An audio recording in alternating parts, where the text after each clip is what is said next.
Bonjour, Bonjour. vous avez créé il y a bientôt 10 ans une association. Est-ce que vous pouvez nous en parler de la genèse de cette association? Alors effectivement, en 2015, j'ai créé l'association Résonante, qui est une association spécialisée dans la lutte contre les violences sexistes et sexuelles à destination des 15-24 ans, parce qu'il y avait une urgence à travailler avec ce public. Et nous sommes également à l'origine de l'application Appel, qui est un outil numérique qui a été notamment pensé pour ces plus jeunes.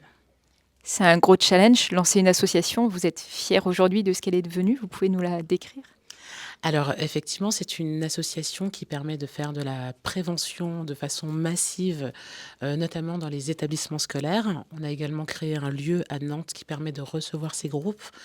Donc on intervient sur ces sujets, on crée un espace de discussion. Cela nous permet de repérer les victimes et de les accompagner, de les orienter vers les associations qui peuvent les prendre en charge.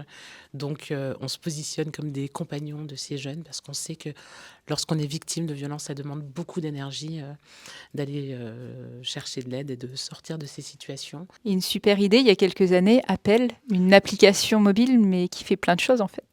Oui, alors c'est une application qui est gratuite, qui permet notamment, lorsqu'on est en difficulté, de pouvoir enclencher des alertes d'appel à l'aide.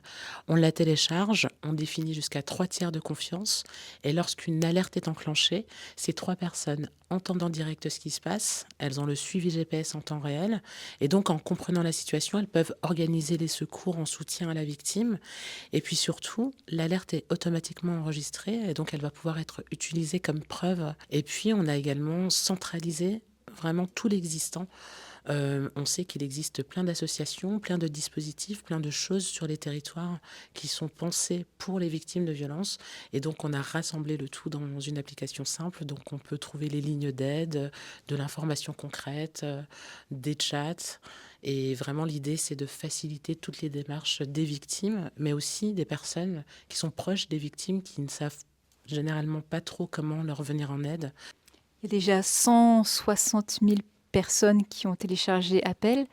Quels sont vos défis pour l'avenir? Plus de téléchargements ou d'autres projets?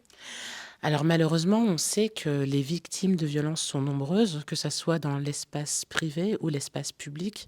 Donc nous, on a bien conscience que c'est pas une application qui empêche les violences, mais de permettre aux victimes d'accéder rapidement au secours, à l'aide, à l'information et à un accompagnement efficace, c'est primordial. Donc on espère que cette application sera téléchargée par le plus grand nombre.